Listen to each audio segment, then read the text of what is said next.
TDP Prathipadu అభ్యర్థి Burla Ramanjaneyulu comments. Prathipadu నియోజకవర్గ పరిధిలో కూటమి నేతగా విజయం సాధించడం ఖాయం. వైసీపీ అధికారంలోకి రాగానే జగన్ నవరత్నాల పేరుతో పేదల పొట్టగొట్టాడు. వైసీపీ పాలనలో రైతాంగం కుదేలైంది. పండిన పంటకు గిట్టుబాటు ధర లేక కునారిల్లిపోయారు. టీడీపీ అధికారంలో ఉండగా బడుగు బలహీన మైనారిటీ వర్గాలకు 60 పథకాలు అమలు చేశారు. ఎన్డీఏ కూటమి అధికారంలోకి రాగానే పోలవరం ప్రాజెక్టును పూర్తి చేస్తాం. యువతకు ఉపాధి అవకాశాలు కల్పిస్తాం. మహిళలకు భద్రత కల్పిస్తాం. మహిళలు సూపర్ 6 వల్ల అభివృద్ధి చెందుతారు. ఆంధ్రప్రదేశ్లో ఏ గ్రామం వెళ్ళినా, ఏ ఇంటి తలుపు తట్టినా ప్రతి ఒక్కరూ మాట్లాడే మాట, వైసీపీ పాలనలో జగన్మోహన్ రెడ్డి 10 రూపాయలు చేతికిచ్చి 100 రూపాయలు లాక్కుంటున్నాడు అన్నటువంటి మాట గట్టిగా వెలువడుతుంది. ఈరోజు సామాన్యమైనటువంటి పేద కుటుంబాలు కూడా జగన్ ప్రభుత్వం నవరత్నాల్లో చేస్తున్నటువంటి మోసాల్ని పూర్తిగా తెలుసుకున్నారు.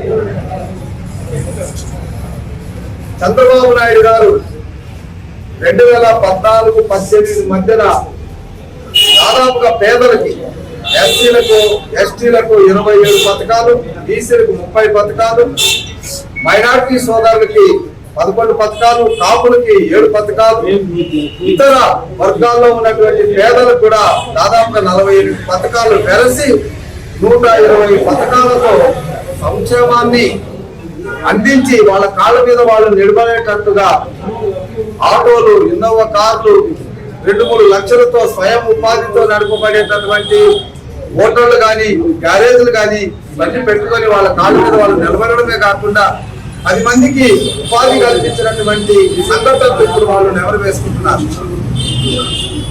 జగన్ ప్రభుత్వంలో పథకం పేరు మీద ఇస్తున్నటువంటి 2-3 పథకాలే, అది కూడా అమ్మఒడి, భరోసా. ఈ అమ్మఒడి, భరోసాలో అమ్మఒడిలో ఇస్తున్నటువంటి 13,000. గతంలో మా పిల్లలందరికీ స్కాలర్షిప్లు వచ్చాయి. మా ఆడపిల్లలు బడికి వెళితే సైకిల్ వచ్చేది. మా పిల్లలు చురుకైన పిల్లలు అయితే బెస్ట్ అవైలబుల్ స్కూల్స్ ఉండేవి. మా పిల్లలు ఇంటర్మీడియట్ చదువుకుంటే మధ్యాహ్నం భోజన పథకం ఉండేది, మేనేజ్మెంట్ హాస్టల్స్ ఉండేవి. ఇవన్నీ రద్దు అయినాయి. ఈరోజు మా పిల్లలకి ఏమి కలవడం లేదన్నటువంటి సత్యాన్ని వాళ్ళు గ్రహించారు. అదేవిధంగా సంక్రాంతి పండుగ రోజుల్లో ఇచ్చేటటువంటి అమ్మఒడి సాయంకాలానికో 2-3 రోజులకో నాన్నబుడ్డికి 50 రూపాయలు ఉన్నటువంటి బ్రాండెడ్ లిక్కర్ ని 150 రూపాయలు చేసి మా మగవాళ్ళ చేత ఆయన ఇచ్చిన డబ్బు 2-3 రోజులకి అయిపోతుంది. మేము ఈ 5 సంవత్సరాల్లో అమ్మఒడి ద్వారా పిల్లవాడికి ఒక డిక్షనరీ కూడా కొని ఇవ్వలేనటువంటి పరిస్థితి అనేటువంటిది తల్లులు ఆపోతున్నారు. అదేవిధంగా 45 సంవత్సరాల నిండినటువంటి ప్రతి పేద మహిళకు నెలకు 3,000 రూపాయల చొప్పున పెన్షన్ ఇస్తానని చెప్పినటువంటి జగన్మోహన్ రెడ్డి ఆ పథకాన్ని పక్కన పెట్టి కొంతమందికి 18,750 రూపాయలు ఆసరా రూపంలో ఇస్తున్నారు. దాన్ని భరోసా అంటున్నారు. వాళ్ళు కూడా గ్రహించారు. మరి మాకు పెన్షన్ ఇచ్చింటే 1,80,000 వచ్చిండేది 5 సంవత్సరాల్లో. ఇప్పుడు 1 సంవత్సరం ఎగరబట్టి 4 సంవత్సరాల్లో 18,750 ఇస్తే మాకు వచ్చేది 75,000. అంటే దాదాపుగా 1,05,000 రూపాయలు మా పథకాన్ని మింగేశాడు అన్నటువంటి విషయం వాళ్ళకి తెలిసింది.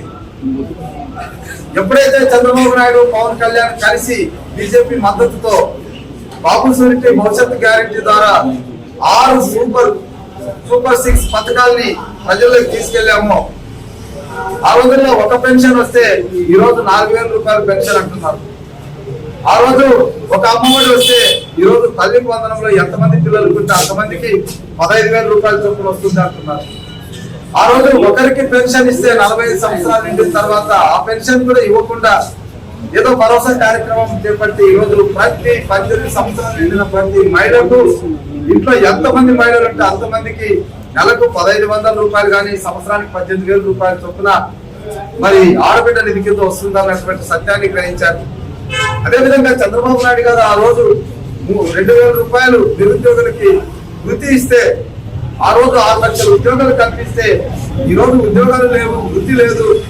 కనీసం మా భవిష్యత్తు అంధకారమైంది అన్నటువంటి సత్యాన్ని యువత గ్రహించారు. మరి ఈరోజు చంద్రబాబు నాయుడు పాలన తిరిగి వస్తే 3,000 రూపాయలు మాకు సహాయం అందుతుంది నెలకు. అదేవిధంగా లోకేష్ బాబు గారు ప్రవేశపెట్టిన 20 లక్షల ఉద్యోగాలు మాకు అందుతాయన్నటువంటి ఆశతో ఎదురు చూస్తున్నారు. వ్యవసాయ కూలీలు మేము కూడా మరి కౌలు రైతుగా గుర్తించి మాకు కూడా 20,000 రూపాయలు వస్తుందని ఆశపడుతున్నాను.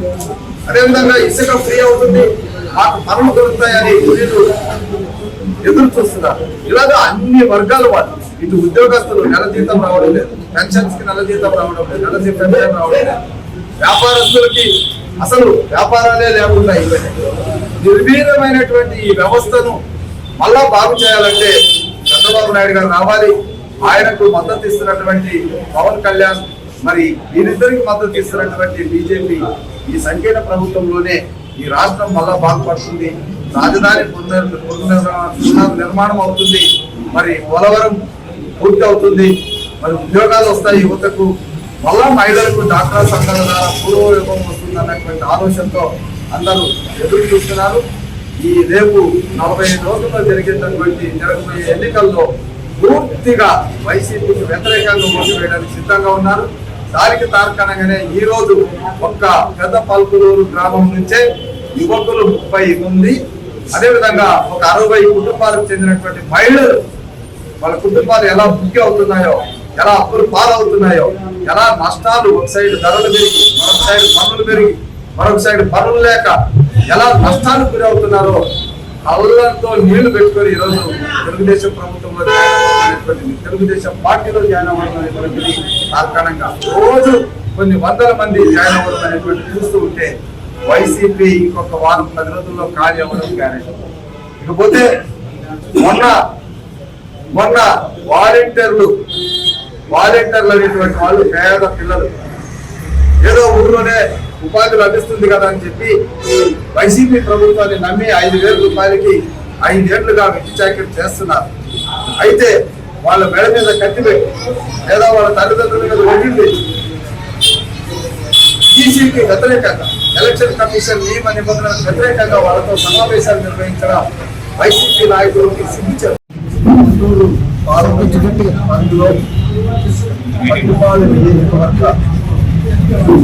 ఎస్సీ కాన్స్టిట్యూన్సీకి సంబంధించి తెలుగుదేశం ప్రకటించినటువంటి పూర్వ రామాయణమైనటువంటి మరి ఈరోజు భారతీయ జనతా పార్టీ, జనసేన పార్టీలు మద్దతు ఇవ్వడం అనేటువంటిది పూర్తిగా స్వాగతిస్తున్నాం.